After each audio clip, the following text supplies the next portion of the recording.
Video में बहुत मजा आने वाला है, तो जल्दी से चैनल को सब्सक्राइब कर लीजिए। चलिए वीडियो शुरू करते हैं। गम नहीं है मुझको अपने मिटने का, गम नहीं है मुझको अपने मिटने का, मुंतजिर हूं मैं उनके पिटने का। मतलब अपने मिटने का गम नहीं है कि हमें 0 सीटें मिली, हमारा खाता नहीं खुला। हमें खुशी है कि वो बुरी तरह से पिटे और जिनकी 62 सीटें थी, जो लगातार रिकॉर्ड तोड़ जीत रहे थे, वो उनकी बुरी तरह से हार हुई, बुरी तरह से पिटे। ये हालत कांग्रेस की। मजा आया और मैं ये जो मजा है हिंदुस्तान के हर व्यक्ति को देना चाहता हूं। वैसे होता है ना, कहते हैं बेगानी शादी में अब्दुल्ला दीवाना, तो यहां स्थिति है कि बेगानी की बर्बादी में अब्दुल्ला दीवाना। ये स्थिति कांग्रेस की सुप्रिया हो गई। मुझे दुख होता है इस बात का कि हमारे नेताओं ने बड़ी मेहनत करी। मुझे दुख होता है इस बात का हमने अच्छा नैरेटिव बनाया, लेकिन ऑर्गेनाइजेशन वीक होने की वजह से हम उसका फायदा नहीं उठा पाए। ये असलियत है। देखिए सुप्रिया, आप कुछ भी कहिए, लेकिन इसका एक विश्लेषण कल से नतीजों के बाद से आज अखबार छपे हैं, जो भी है, जो भी विश्लेषक हैं, और इसके पहले से हो रहा था। एक्चुअली 20-25 दिन, 1 महीने से यही माना जा रहा था कि कांग्रेस इस तरह से चुनाव लड़ रही है कि बस केजरीवाल को हराना है। अपनी लुटिया डूबे तो डूबे, केजरीवाल की लुटिया को डुबाना है। गजब बेइज्जती है। और यही सैडिस्टिक प्लेजर अब इस नतीजे के बाद कांग्रेस उस प्लेजर को एंजॉय कर सकती है, क्योंकि 10-15 सीटों के अलावा कांग्रेस को उस तरह से लड़ते भी नहीं देखा गया। लगा कि 10-15 सीट किसी ढंग से डैमेज कर देना, उतना डैमेज कर पाया। जब ऑर्गेनाइजेशन, जब संगठन उतना मजबूत नहीं होता है, तो लाजमी है कि हम अपनी जो ज्यादा मजबूत सीटें उस पर फोकस करें, और हमने वो किया। अब कांग्रेस को चुनाव लड़ना तो विशेषज्ञ या विश्लेषण करने वाले लोग या पत्रकार या आम आदमी पार्टी या भाजपा नहीं सिखाएगा। मैं कल से एक और विश्लेषण भी सुन रही हूँ और बहुत तबीयत से बोला जा रहा है कि अगर साथ मिलकर लड़ते, क्यों साथ मिलकर लड़ेंगे हम? मतलब हम अपनी सियासी जमीन एक के बाद एक पार्टी को देते रहे, हम बिग ब्रदर बने रहे। अरे और हमारी पार्टी का क्या? हम कोई एनजीओ थोड़ी है, पॉलिटिकल पार्टी है। हम झोला उठा के थोड़ी चल देने वाले लोगों में 140 साल का हमारा इतिहास है। उस इतिहास को हमें आगे भविष्य में कन्वर्ट करना है, तो हम ऐसा कैसे कर सकते हैं कि अपनी यूनिट पर ताला लगाकर दूसरे की बारात में शामिल हो जाए? क्यों होंगे हम शामिल? 15 साल हमने यहाँ इतनी बढ़िया सरकार चलाई थी, हमें लग रहा था कि हम वापस आ सकते हैं। हम चुनाव जीतने के लिए लड़ रहे थे। हम एनजीओ नहीं है, हम पॉलिटिकल पार्टी है। हमारे ऊपर कोई जिम्मेदारी नहीं थी आम आदमी पार्टी की सरकार वापस आए या ना आए या फलाना। हमारे ऊपर एक जिम्मेदारी थी कि हम अच्छे से चुनाव लड़े और हम अपना जीत का बिगुल बजाए। वो नहीं बजा पाए, बस ये लोकसभा चुनाव में, सुप्रिया, लोकसभा चुनाव में क्यों नहीं समझ में आया? लोकसभा चुनाव में क्यों नहीं समझ में आया? लोकसभा चुनाव में क्यों नहीं समझ में आया? लोकसभा चुनाव में तो साझा मंच पर थे, 1 मिनट, साझा मंच पर थे, राहुल गांधी रैलियां कर रहे थे, और तो और केजरीवाल की गिरफ्तारी के खिलाफ जो रामलीला मैदान में रैली हुई थी, उसमें 2 कुर्सियां खाली छोड़ी गई थी केजरीवाल की, और केजरीवाल की पत्नी भी थी। राहुल गांधी मंच पर थे, तब तो आप केजरीवाल की तारीफ कर रहे थे और केजरीवाल को फाइटर मान रहे थे। कैसे कैसे लोग रहते हैं यार यहाँ पर। साला तुमको पागल कुत्ते का गाड़ी उठा के ले जाएगा, बता रहे हैं हम।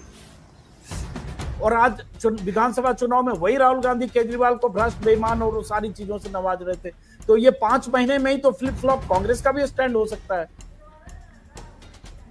बिल्कुल फ्लिप फ्लॉप नहीं।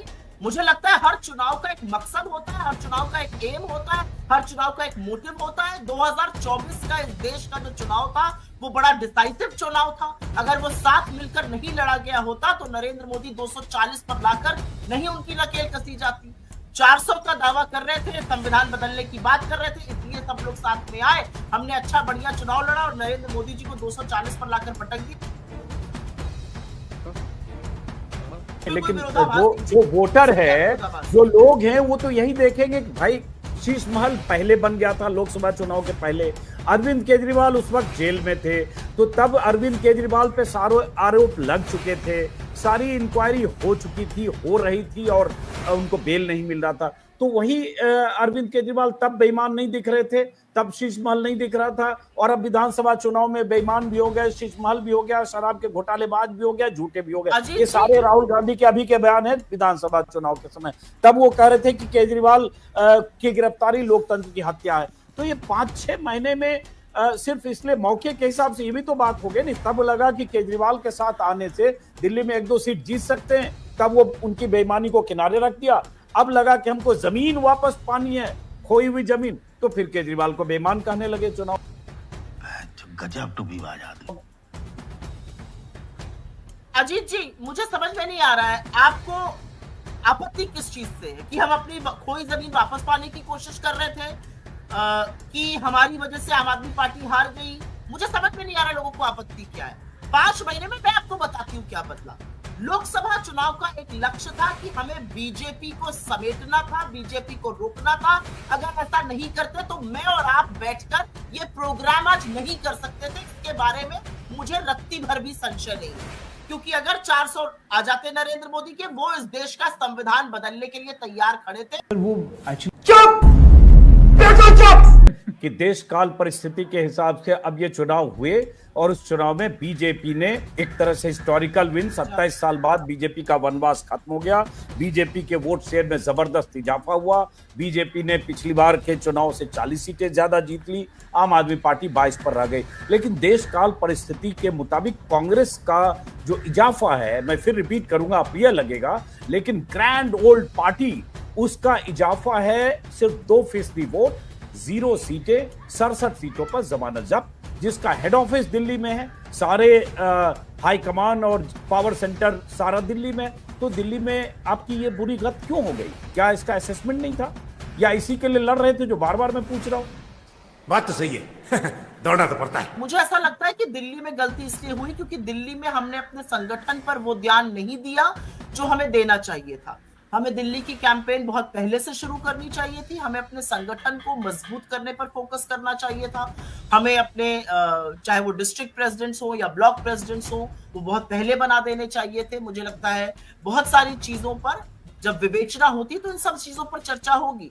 क्या हम कैंपेन को थोड़ा अग्रेसिव कर सकते थे, क्या हम बाकी चीजें कर सकते थे। मेरा अपना मानना है, क्योंकि मेरा इलेक्टोरल पॉलिटिक्स से संबंध रहा है कम्युनिकेशन के अलावा, कि संगठन की सृजन, संगठन की मजबूती पर हमें दुगना फोकस करना पड़े। प्यारी समझ गई।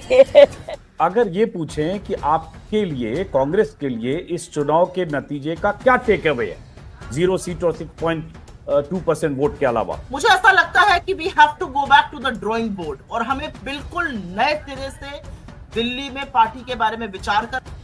हाँ, तो जैसे एक इंडिया गठबंधन बना था सुप्रिया लोकसभा चुनाव के पहले, और इंडिया गठबंधन में तमाम दल आए, और उसके बाद आपने ठीक कहा कि बीजेपी को 240 पर रोकने में उस गठबंधन की भूमिका रही कि यूपी में बीजेपी 37 सीटों पर सिमट गई। लेकिन वो गठबंधन अब तार तार हो गया कि आप आमने सामने लड़े दिल्ली में। अरविंद केजरीवाल के पक्ष में टीएमसी और अखिलेश यादव का प्रचार हुआ, और उसके बाद आपस में धींगा मुश्ती ये कि आज एक दूसरे को कोस भी रहे, और उसके बाद उमर अब्दुल्ला का एक कल ट्वीट आया, और लड़ो आपस में। अच्छा बात नहीं है। तो मतलब ये आपस की लड़ाई, इंडिया गठबंधन का बिखरना, क्या ये मान लें कि अब ये गठबंधन सब छिन्न भिन्न हो गया, बात खत्म हो गई? मुझे लगता है इंडिया गठबंधन में 20-25 से ज्यादा पार्टीज हैं और एक पार्टी से हम आमने सामने लड़े हैं। लोकसभा चुनाव के बाद हमने अपने घटक दल शिवसेना और एनसीपी के साथ मिलकर चुनाव लड़ा। लोकसभा चुनाव के बाद हमने झारखंड में जेएमएम के साथ मिलकर चुनाव लड़ा। लोकसभा चुनाव के बाद हमने जम्मू कश्मीर में एनसीपी के साथ मिलकर चुनाव लड़ा। तो मुझे नहीं लगता कि ये कोई हम आमने सामने खड़े, आमने सामने हम आम आदमी पार्टी के खड़े। और आम आदमी पार्टी के बारे में क्योंकि आप चर्चा कर रहे हैं, तो मैं ये जरूर कहना चाहती हूँ कि इंडिया गठबंधन की जो पार्टी है, उनका एक वैचारिक जो सोच है वो एक जैसी है।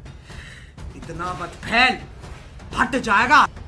नहीं, लेकिन अगर हार केजरीवाल की देखें, इसमें कोई शक नहीं कि केजरीवाल को 40 सीटें कम मिली 2020 की तुलना में, लेकिन वोट शेयर उसके बाद भी केजरीवाल का अगर देखें 43.5, मतलब बीजेपी से सिर्फ लगभग 2% वोट कम है, और कांग्रेस की तुलना में देखें तो 37%, माफ करिए 37% वोट ज्यादा है।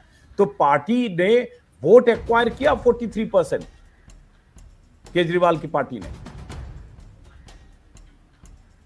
मतलब वोट शेयर मेंटेन रहा उनका। उन्होंने तो 10 साल ऐसी गवर्नेंस कर दी थी कि दिल्ली की तस्वीर बदल दी थी उनके अकॉर्डिंग, लेकिन वो सारे दावे खोखले और सारे वादे ध्वस्त हो गए, तो वोट शेयर उनका बढ़ा नहीं ना। मैं ये कहने की कोशिश कर, वोट शेयर हमारा थोड़ा बहुत बढ़ा, थोड़ा ज्यादा बढ़ता तो ज्यादा अच्छा लगता।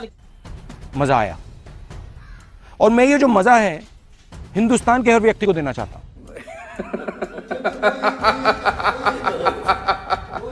अगर आप अपने राष्ट्र को सर्वोपरि मानते हैं तो इस वीडियो को लाइक और चैनल को सब्सक्राइब जरूर कर लीजिए।